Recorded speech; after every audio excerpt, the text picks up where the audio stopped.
Et re-bienvenue sur Gaming Everywhere, re-bienvenue à tous et à toutes, et écoutez-moi cette jolie musique. C'est la musique de la Starlight Zone, ma zone préférée, qui soit dite en passant, hein, autre anecdote, j'aime bien les anecdotes, moi, c'est pas une musique originale, hein, c'est une reprise d'une chanson japonaise qui était, je crois, assez célèbre en son temps. Je vous ai mis le lien vers la chanson en question dans le descriptif de la vidéo, vous pourrez donc l'écouter et faire le comparatif, mais je pense que vous n'aurez aucun mal à reconnaître la musique de cette zone qui, je l'ai dit pour conclure la vidéo précédente, est ma préférée de Sonic. Il y a vraiment tout ce que j'aime chez Sonic dans cette vidéo. Déjà, c'est un niveau où l'on va retrouver un gameplay axé sur la vitesse.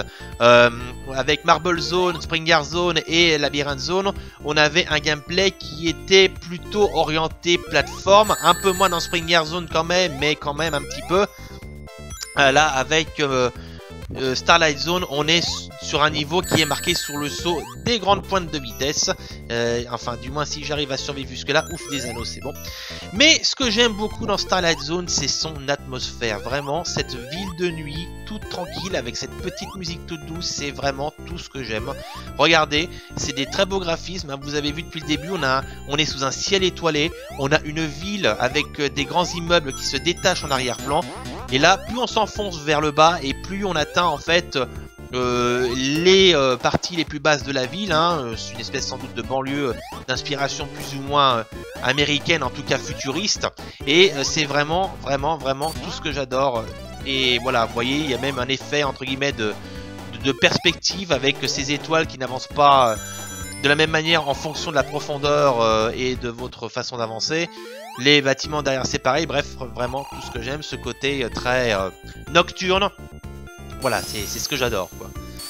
C'est tellement l'ambiance dans laquelle j'aime être. Et du coup, bah, on va peut-être finir déjà le premier acte. Et bah oui, voilà, déjà. Ah, bon sang, ça va vite. Et puis, bon bah, il y a ce côté aussi, on est sur une route, hein, parce que oui, on est techniquement sur une route. Bon, une route un peu bizarre avec ses loopings et tout ça, mais vous avez vu, il y a les lampadaires, les réverbères, etc. Donc voilà, c'est ma zone préférée de Sonic 1, suivie de près par Scrap Brain Zone, sur laquelle je reviendrai un peu plus tard, hein, quand j'attaquerai la zone en question. Mais généralement, hein, le consensus, c'est que c'est une des zones préférées de la communauté de Sonic, et c'est vrai qu'elle revient souvent parmi les plus favorites. Hein. Moi, je sais en tout cas que c'est toujours un plaisir d'y aller, et que j'adore écouter la musique en elle-même. Voilà, c'est là encore une réussite en termes d'ambiance, de design. Et vraiment, c'est un niveau dont je suis très fan. Voilà, vous l'aurez deviné, je ne vais pas le répéter. Allez. Attention, voilà, puis bon, on retrouve nos bons vieux amis les loopings. Hein, ils nous avaient manqué, ceux-là. Je crois qu'on n'en a pas vu depuis, depuis Green Hills, hein, parce que il n'y en avait pas à Marble Zone, je me souviens pas qu'il y en avait à Springyard, et à Labyrinth Zone, on n'avait pas trop le temps d'aller vite, hein. Donc bon. Allez, attention. Alors ça, c'est les tremplins. Alors ça, c'est intéressant parce que vous voyez une prise en compte un peu de la physique. Hein. Selon où vous atterrissez, la boule ira plus ou moins... vous transporte, enfin, vous fera sauter plus ou moins haut. Vous voyez, si je me mets juste là... Regardez, je vais essayer de voir, je vais essayer d'illustrer mon propos. Vous voyez, hop, vous voyez, là, si je me mets juste là, elle va pas très haut. Par contre... si je me mets vraiment aux extrémités, là, elle ira beaucoup plus haut et donc me catapultera beaucoup plus haut. Donc c'est vraiment très intéressant de noter qu'il y avait quand même un travail sur la physique, du moins sur la logique physique. Vraiment, c'est... pour l'époque, hein, on était en 90, mine de rien, il y a 27 ans, 91, pardon. 91, donc 26 ans, pardon. Et voilà, c'est toujours bon à souligner que, bah voilà, déjà à l'époque, on s'intéressait à des choses qui aujourd'hui comptent dans le jeu vidéo, hein. Comme quoi le Havok n'a pas tout inventé. Allez, la zone 3. Ah, bah, décidément, ça va aller vite, hein, la Starlight Zone. À mon grand regret d'ailleurs. Parce que voilà, c'est toujours un plaisir de s'y promener. Alors j'espère, j'ai pas tous les détails mais je croise les doigts, j'espère que ce niveau figurera parmi les niveaux qui seront revisités dans Sonic Mania. Je suis sur Sonic Génération aussi, hein, je le traiterai très probablement let's play un de ces quatre, je sais pas quand, on verra, en fonction, j'ai déjà pas mal de let's play sur le feu. Je pense pas qu'il soit dans Sonic Génération, mais j'avoue que ça aurait été quand même très sympathique. parce que vraiment c'est une zone qui est géniale. Donc à défaut de l'avoir dans Sonic Génération, j'espère que on l'aura dans Sonic Mania. Donc je compte sur vous les gars pour nous l'amener. Et j'espère que Sonic Mania redonnera des couleurs à Sonic. Parce que pour le moment, c'est pas la joie. Le projet Sonic 2017 d'ailleurs me laisse un petit peu circonspect. Je sais pas trop quoi en penser. Donc j'espère qu'ils vont pas aller nous chercher des trucs à la mormalneux. Je sais juste qu'il y aura à nouveau le vieux et le nouveau Sonic qui vont se retrouver. Alors si vous ne le savez pas, je précise, enfin du moins les développeurs l'ont précisé, que ce n'est pas une suite à Sonic Génération, c'est une nouvelle franchise entre guillemets. Donc c'est une nouvelle aventure complètement indépendante. Allez, viens voir ici. Le petit truc à pointe. Un bouclier, ça fait toujours plaisir. Le temps d'aller affronter Robotnik. Alors Robotnik, il y a plein de petites choses à son sujet à dire, tiens d'ailleurs, puisqu'on y est.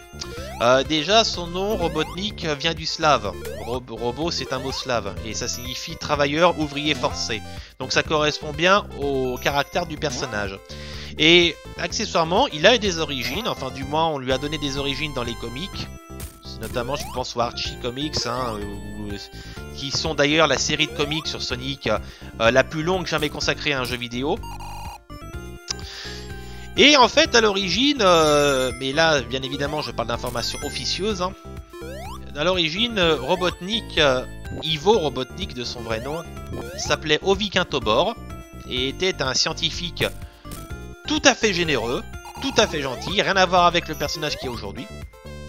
Et il avait décidé un jour de construire une machine qui rassemblerait tout le mal que l'on trouve sur la planète d'origine de Sonic. Tiens, puisqu'on parle du Loufle, voilà. Toute l'énergie donc qu'il y avait sur la planète d'origine de Sonic, qui soit dit en passant s'appelait Mobius.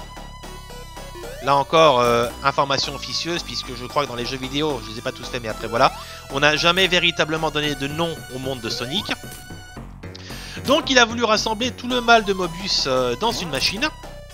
Et je crois qu'il s'était servi d'une émeraude. Et non, je crois qu'en fait il voulait se servir d'une émeraude. Il avait pas plu, enfin un truc comme ça, il y a un truc à voir avec l'émeraude. Je crois qu'il avait pas pu s'en servir ou qu'il avait pu s'en servir, que ça s'est mal passé. Donc en soi, il y a un moment donné, il a utilisé aussi un œuf pourri.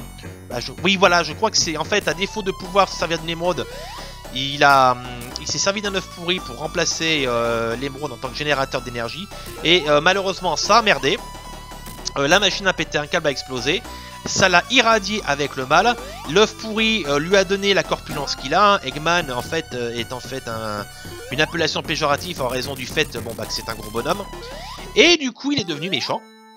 Et en fait il a inversé Ivo Quintobor, enfin Ovi Quintobor, pour devenir Ivo Robotnik. Donc c'est l'anagramme tout simplement, c'est l'inversion de son nom.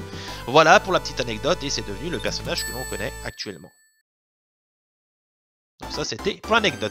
Et voilà, fin de Starlight Zone, on la quitte à grand regret. Et on va pouvoir attaquer la dernière zone, enfin du moins l'avant-dernière zone, puisqu'il y a encore la zone finale derrière. Mais on va enchaîner le tout en une fois. Donc je vous donne rendez-vous pour le grand final de Sonic à Scrap Brain Zone. A très bientôt à tous et à toutes sur Gaming Away. Salut salut.